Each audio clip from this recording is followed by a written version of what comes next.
सब्बीरपुर का मामला हुआ, हम तो अपने लोगों के लिए लड़ाई लड़ रहे थे, उनके अधिकारों के लिए आए।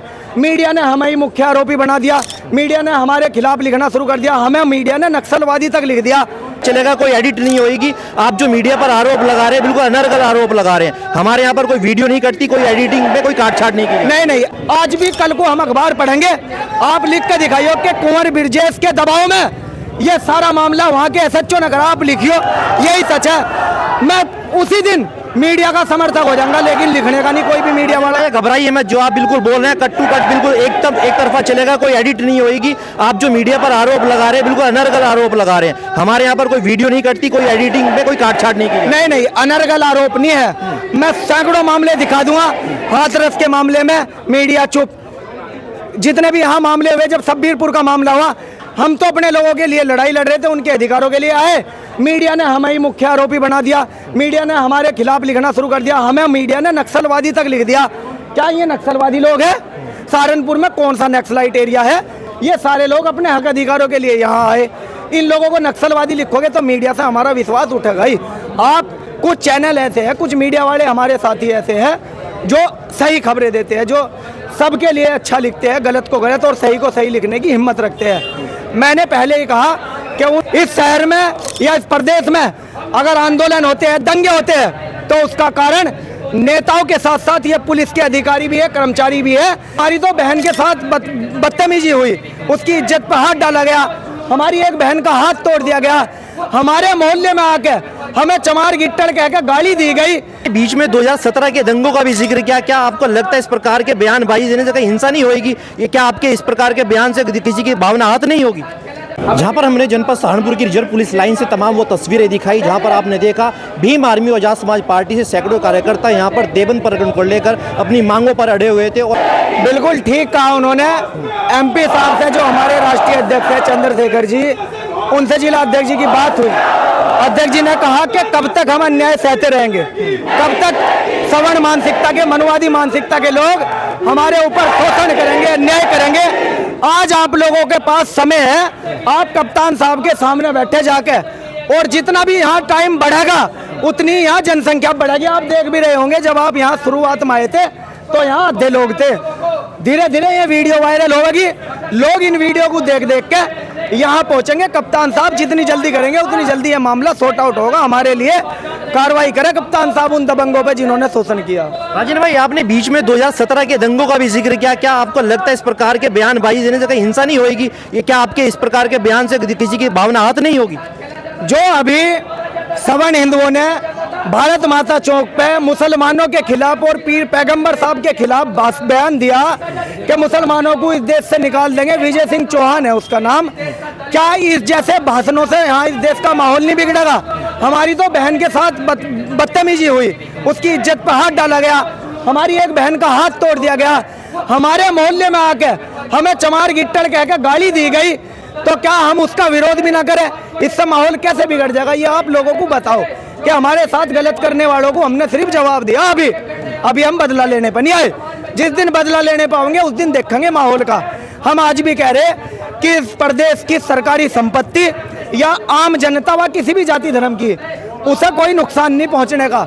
नुकसान सिर्फ उसका होगा जो शोषण करता होगा, नुकसान उसका होगा जो पुलिस का या सरकारी कर्मचारी अधिकारी रिश्वत लेगा और न्याय की बात नहीं करने का, उसका नुकसान जरूर होगा। चंद्रशेखर आजाद पर तमाम ऐसे आरोप लगते हैं, जब भी कोई जनपद सहारनपुर या फिर अन्य के क्षेत्र में घटना होती है या फिर मुस्लिम द्वारा ऐसी घटना होती है, तो चंद्रशेखर आजाद इन बातों पर जवाब क्यों नहीं देते, क्यों चुप्पी साधते हैं?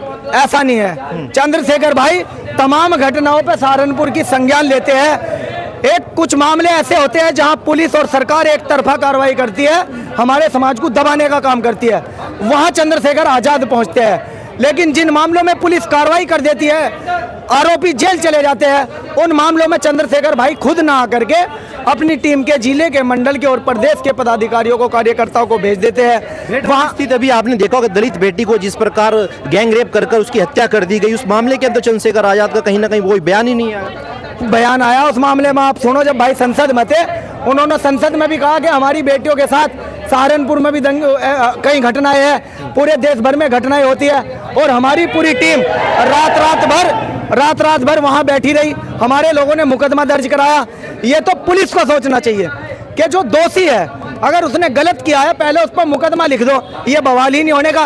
अगर पुलिस दोनों तरफ से मुकदमा दर्ज करती तो हमें यहाँ आने की जरूरत नहीं थी। इस शहर में या इस प्रदेश में अगर आंदोलन होते हैं, दंगे होते हैं, तो उसका कारण नेताओं के साथ साथ ये पुलिस के अधिकारी भी है, कर्मचारी भी है, जो शुरुआत में ही कार्रवाई नहीं करते और पॉलिटिकल दबाव में गलत आदमी का साथ देते हैं और सही आदमी को दबाने का काम करते हैं। राजन भाई, बीच में आपने तमाम नेताओं के साथ साथ मीडिया के ऊपर भी तमाम आरोप लगाए कि मीडिया वाले हमारे खिलाफ दुष्प्रचार करते हैं और हमारी खबरें नहीं चलाते। कहाँ आपको ऐसा लगता है कि आपकी खबरें नहीं चलती या फिर आपकी आवाज को दबाया जाता है? मुझे वहां लगता है कि जब सबकी नजर में हम हिंदू है ना हम, लेकिन हमारी बेटी का, बहन का अगर बलात्कार हुआ तो ये मीडिया वाले लिखते ही नहीं कि हिंदू ने हिंदू लड़की का बलात्कार किया।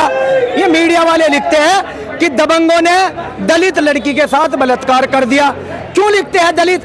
अगर हम हिंदू हैं तो अखबार वाले, मीडिया वाले हमें हिंदू लिखो ना। अगर हम हिंदू हैं, अगर हम दलित हैं तो हमें हिंदू लिखना बिल्कुल बंद करो। इसलिए मेरा मीडिया के ऊपर सवाल है कि जब पूरा मामला खत्म होने को होता है, आज भी कल को हम अखबार पढ़ेंगे, आप लिख के दिखाइयो कि कुंवर ब्रजेश के दबाव में ये सारा मामला वहाँ के SHO ने करा, आप लिखियो, यही सच है। मैं उसी दिन मीडिया का समर्थक हो जाऊंगा, लेकिन लिखने का नहीं कोई भी मीडिया वाला। घबराइए मत, जो आप बिल्कुल बोल रहे हैं कट टू कट बिल्कुल एक तरफा चलेगा, कोई एडिट नहीं होगी। आप जो मीडिया पर आरोप लगा रहे हैं बिल्कुल अनर्गल आरोप लगा रहे हैं। हमारे यहाँ पर कोई वीडियो नहीं कटती, कोई एडिटिंग में कोई काट छाट नहीं की। नहीं, अनर्गल आरोप नहीं है। मैं सैकड़ों मामले दिखा दूंगा। हाथरस के मामले में मीडिया चुप, जितने भी यहाँ मामले हुए, जब शब्बीरपुर का मामला हुआ, हम तो अपने लोगों के लिए लड़ाई लड़ रहे थे, उनके अधिकारों के लिए आए। मीडिया ने हमें ही मुख्य आरोपी बना दिया, मीडिया ने हमारे खिलाफ लिखना शुरू कर दिया, हमें मीडिया ने नक्सलवादी तक लिख दिया। क्या ये नक्सलवादी लोग हैं? सहारनपुर में कौन सा नक्सलाइट एरिया है? ये सारे लोग अपने हक अधिकारों के लिए यहाँ आए। इन लोगों को नक्सलवादी लिखोगे तो मीडिया से हमारा विश्वास उठेगा ही।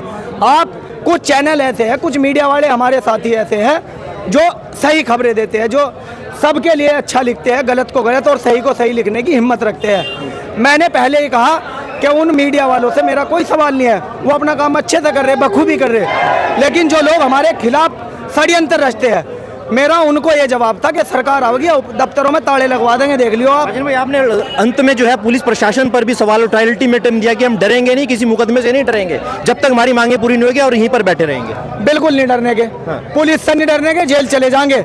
अगर मुकदमा नहीं लिखा गया और वो सस्पेंड नहीं हुआ, दरोगा रेस्टो, तो हम यहाँ से उठने के नहीं, आश्वासन लेकर नहीं जाने के, कार्रवाई लेकर जाएंगे, यहाँ से कार्रवाई होनी चाहिए। चलिए, तो आपने देखा इतने भीम आर्मी जुड़े तमाम सैकड़ों कार्यकर्ता, खासतौर से राजन भाई ने एक तरफा जो है शासन प्रशासन को अल्टीमेटम दे दिया कि जब तक इनकी मांगे पूरी नहीं होंगी हम अपनी जीत पर यहीं पर अड़े रहेंगे और तब तक हम यहाँ से बिल्कुल नहीं हटेंगे। भारत